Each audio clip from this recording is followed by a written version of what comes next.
Friends, on this table will be the most important accessories that you should get to unlock your Insta360 GO Ultra, actually any type of action camera that you have on you, but these are not made by Insta360. And because I'm not a big fan of channels that will drip feed you information to force you to stay at the end to get the most important parts, if you have the first minute and a half, I will speed round through the categories of the accessories and some samples so you can research the best one for yourself and your use case. First and foremost will be the mount. I love these types of mount, particularly for any of my action cameras, because this mount is not only a 1/4-20, but it folds down so that you can have an action camera or the universal GoPro prong on here. And with this, you'll be able to attach your action camera, your Insta360 GO Ultra, to the next category, which are stands and tripods. So for me, what I love the best are these tiny little Joby Gorilla Pods, because this way I can use it as a selfie stick, but I can also wrap around the legs on a post or somewhere a little bit interesting to have a unique perspective. And I can also use this as a tabletop tripod. And going a little bigger, you can have a slightly bigger stick or stand. Actually, this one is by Insta360, but there are a lot of generic versions of this. Get something that is not too long so that you can still put it in your bag, but also long enough where you can extend it so you can actually stand it on the ground, and preferably one with feet so you have a more stable base. This Insta360 selfie stick from the X4 and X5 is the one that I actually use a lot, but my actual favorite are these Ulanzi light stands because they have a wider base, they extend much farther, and as you can see, this 1/4-20 mount, it articulates. So when it articulates, you'll be able to find that better angle on your shot much quicker. The other category will be magic arms. So what I always suggest when you're getting magic arms, make sure you get the ones with teeth. This way, when your camera moves, it actually becomes much more secure. Other magic arms are pressure based, and when it's pressure based, there's a lot more ways for it to loosen up, and not only will your shot be misaligned, but you might actually drop your camera. Typically, I'll have a few versions of friction arms. I have a longer version. This is around 11 inches expanded. I have a smaller version which is around 5 to 7 inches expanded, and I have an actual mini version where the next category we're going to jump into is already attached to, which are clamps. And when we talk about clamps, these are the things that I think you shouldn't scrimp on size and durability. You want something that will attach to either a pole or a table or any corner as securely as possible. So I like these ones because not only are they heavy duty, they also have rubberized prongs so that it won't damage the place that you're attaching to. They have multiple mounts, 1/4-20 and the one that is a little bit bigger than 1/4-20, and also has a spigot stand for bigger stands. And you can use this for your action camera, with your friction arm, or any other camera that you have.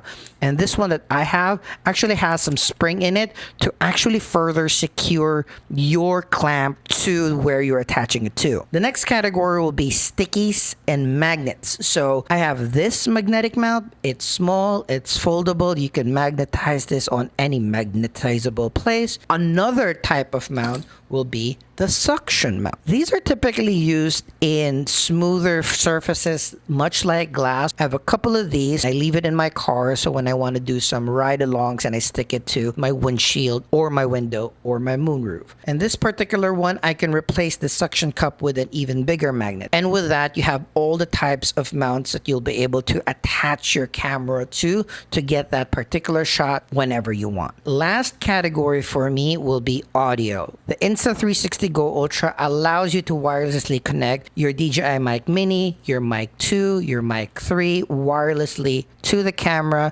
with or without the camera attached to the action pod. Sometimes other action cameras where you don't have to worry about keeping the camera attached to the action pod, I even suggest cheaper versions like the Boya, where it's like a USB-C dongle that you attach to the USB connector of your camera, and then you have instantly wireless audio, and these are very cheap. That was a little over a couple of minutes, but I was able to give you all the essential accessories that you'll need to be able to mount your camera everywhere and use it to the fullest. For those of you remaining, thank you very much. Now we'll do another round going through all of these accessories in a little bit more detail so I can give you reasoning why these types of accessories will be useful for you. And I'll also add a couple of additional pro tips from all of the various experience that I've had with my Go Ultra and all of the different action cameras that I have. So going back again, the most essential to start mounting your Insta360 Go Ultra and your other action cameras to different mounts is you'll need the proprietary connector. Unfortunately, the Insta360 Go Ultra is a new proprietary mount. If you have the Ace and Ace Pro and the X5, they have a different connector. If you have the action camera series, that's a different connector. If you have the Go 3 and Go 3S, those are different connectors. Pick the connector that is for your camera type and look for these foldable action camera connectors, right? If you're picking one, pick the brand that is aluminum, because it is a lot more sturdy. You will be mounting your camera to different types of mounts, so you want your connector to be very strong and versatile. I would also look for ones that will have the one that is touching the camera itself to be rubberized, mostly for grip, but also to prevent scratching your camera. And I love this particular one by Flymile because they have all of those factors. And again, the quarter 20 is the universal mount. You'll be able to mount this in all the other types of mounts that we can find. But again, you can fold this down for the action camera mount. So that is even doubly more universal. And with this, you'll be able to connect your camera to all of the different types of mounts that we've talked about. Going back to the stands, this is the mini Joby Gorilla Pod. I love this because it's very, very cheap. It's very, very small. Coupled with the Insta360 Go Ultra, you can be very stealth and incognito anywhere. You can use it as a tabletop tripod. You can wrap around the legs to whatever tree or post or fence that you can see. The Joby Gorilla Pod, by default, with just a quarter 20 mount, you can directly put this Flymile Insta360 Go connector there, or what I usually do, because I have extra quarter 22 action camera mounts lying around, I know we have a lot of these.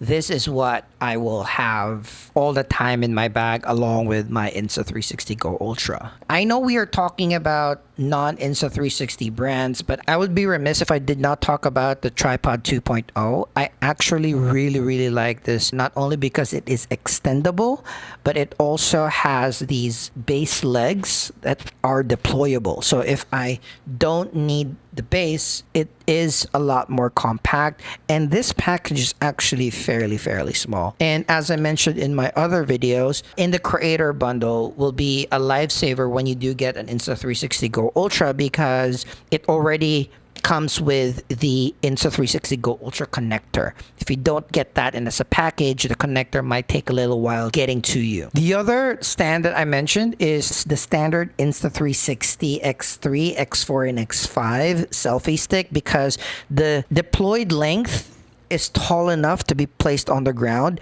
and the base is wide enough for good support.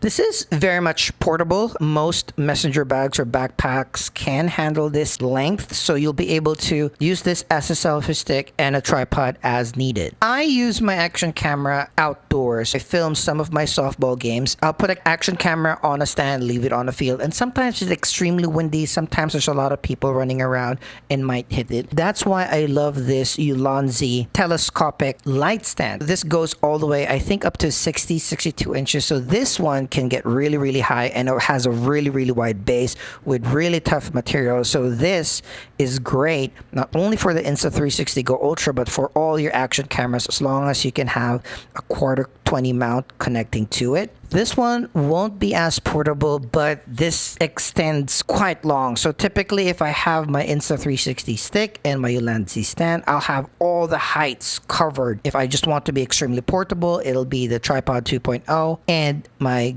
Joby Mini Gorilla Pod. Here is a pro tip. I am a solo shooter, and sometimes I would want to be away from my camera, so they'll either be on a stand or a tripod. Most of the time stands, because that's a little bit more compact. And though the base will be wide enough to be secure secure. One of the ways that I further secure my stands are with these very cheap, very standard batting donuts. When I deploy the stand, I'll just drop a donut or two if it's windy and then attach the camera here. This just provides more weight down towards the legs to be more secure on the field. So I have a bunch of these, both for my bats, but also all my stands. Before we head to the other categories, I am purposely not including some of what other creators would deem as standard accessories for action cameras, much like ND filters.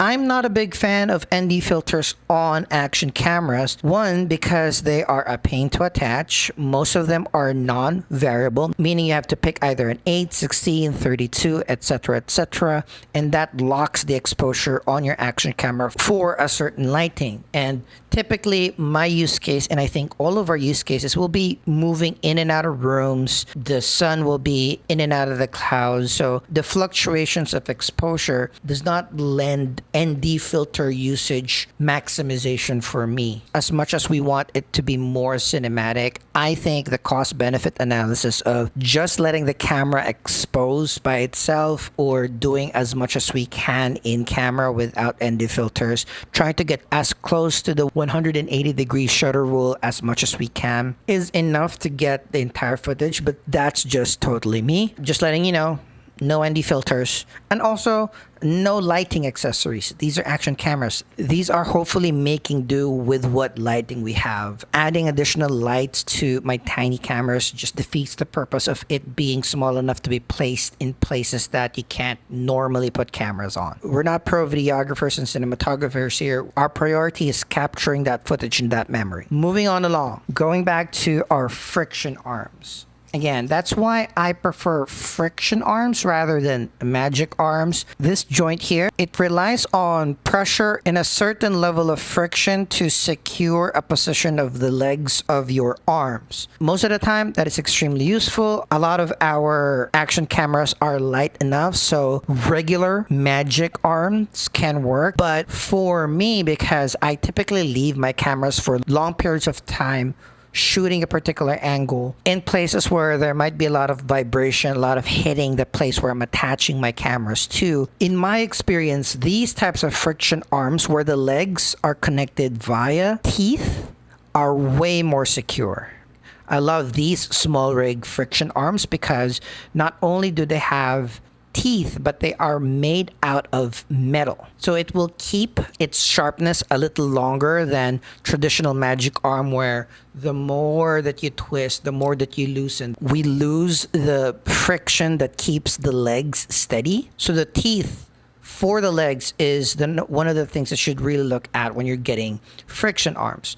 The other thing is, I always like my friction arms with these types of adjustable mount ports. Most of the time, you turn the camera to secure it to the 1/4-20. In this type of friction arm, there's a dedicated knob to secure a camera to the arm. And it even has some holes. So if you really, really want to tighten it, you can put in like a tiny Allen wrench and really use leverage to really secure a camera to the head of the arms. So I love these small rig friction arms compared to the other bearing reliant magic arms. So you can find them in different sizes, but I still also have the combo version where I have a small magic arm and a clamp for my action cameras if I don't need full articulation or full angling options to mount the camera to certain arms. The second part of the friction arm will be the clamp. And I got this 9 Solutions version, which is my heavy duty, my favorite clamp ever. And I also have another small rig version, smaller one. These are the things that holds expensive cameras. So I hope you don't scrimp on the quality of your clamps as well. But other things to note is, number one, making sure that the claws themselves has some rubber grip, some insulation, so that it's not metal on metal or metal on wood. So your clamp won't be digging into the place that you are clamping your clamp to. The other thing in consideration is, I like my clamps to have some spring load in them. This is just to make sure that your clamps are doubly secure and will not automatically just loosen whenever you clamp it down. It makes it a lot more snug whenever you clamp these on things. And again, this 9 solutions clamp is absolutely the best, not only for the Go Ultra, not only for any action camera, but for anything that you would want to mount on. It's made out of aluminum. It has that spring load, as we mentioned. The teeth is grippy, but also rubberized so that it won't destroy the things that you're clamping into, but it also has a little bit of give, so it has a bit more customization to mold more onto the surface that you are clamping this to. And it has the quarter 20 that attaches to the aforementioned friction arm. It also has the bigger size, I actually forget that size, but also again has a spigot, so you can put a spigot and then a bigger light onto these particular clamps and put them in some fun place. For the magnetic mounts, I absolutely love these generic Chinese mount. They are cheap. They're foldable. The magnet is actually quite strong. They have a quarter 20 mount. It also has some level of articulation, so you can angle the tilt of your camera a little bit more. And I would have one of each for each one of my cameras, because some of the venues that I shoot at has iron pillars where I can attach these two and then my camera too, and that would be enough. And as mentioned, I have this type of suction mount for some ride-alongs. These suction cups stick on the windshield. Find the ones that have some levers like this. These will further make sure that this suction is vacuumed onto your windshield. It even has like a little on and off switch to know whether it is secure or not. So those are small things that you need to look at your mounts to make sure that you and your camera are safe, because again, you're putting this in weird places. It might drop on you or somebody, not only break your camera but hurt somebody. So those are important. The one thing that I also wanted to add as a note for things that will have ball bearings, this small rig clamp that I have right now, I would always choose my ball bearings to be metal or aluminum. I've had ball bearings that have broken apart because of weather. Like I will leave these in my car, or even if it's just in the apartment, it gets cold, gets warm, it gets old, you squeeze on it a lot. Sometimes these ball bearings break, and then when it breaks, there's no longer a place for these pieces to connect for this particular suction mount. At some point, these plastic ball bearings will break off. So these aren't my top choice, but as I mentioned, this particular suction cup, I can replace this suction mount with this. So it can be a suction mount, it can be a magnet mount. I chose versatility. I can put this inside the car with the suction mount, but with the magnet, I can mount my action camera outside of the car. Lastly, audio, particularly for the Insta360 GO Ultra and a lot of our other action cameras, the Ace Pro 2, the Action 4 and 5, all of those have wireless audio capability.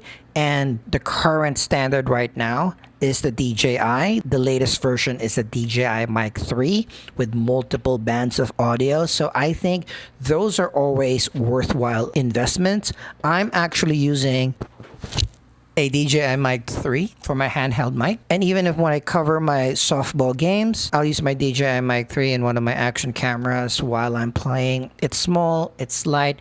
It's not the cheapest, but particularly the DJI Mic 3, it has 32-bit float onboard recording of audio for double, triple, quadruple safety of audio if you need. Typically, action cameras are not designed to have the most pristine audio.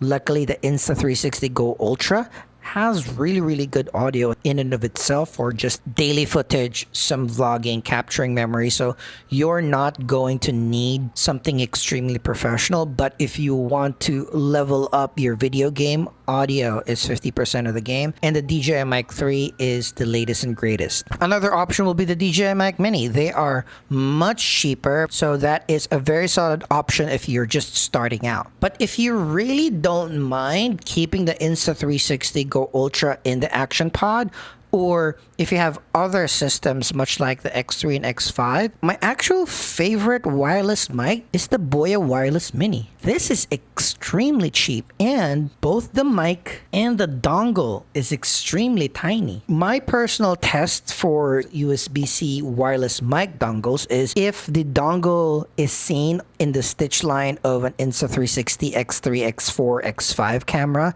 The Boya Wireless Mini is very hidden within my X5 X5 stitch line, so I don't have to worry about it being seen whenever you use weird angles on my 360. And you just plug in the dongle to your Insta360 GO Ultra and you're good to go for vlogging, or if you need a little bit crisper vocal audio. Again, audio on action camera will not be the most professional, but if you just need something clear, the DJI Mic 3, the DJI Mic Mini, or if you're on a very tight budget, the Boya Wireless Mini are some of my suggestions. Alright, those are my extremely essential non-Insta360 accessories for your Insta360 GO Ultra or any of your action cameras out there. I hope you found this useful, and I hope that with these accessories, you'll be able to enjoy your camera more and capture that footage and those memories for you, your friends, and your family. If you have any questions about any of these accessories or any of the cameras that I've featured in this channel, or if you just want to be a friend, hop in the comments, let's chat. I really hope I can see you in your next video, and as per usual, I hope to see you in the next of mine. Bye.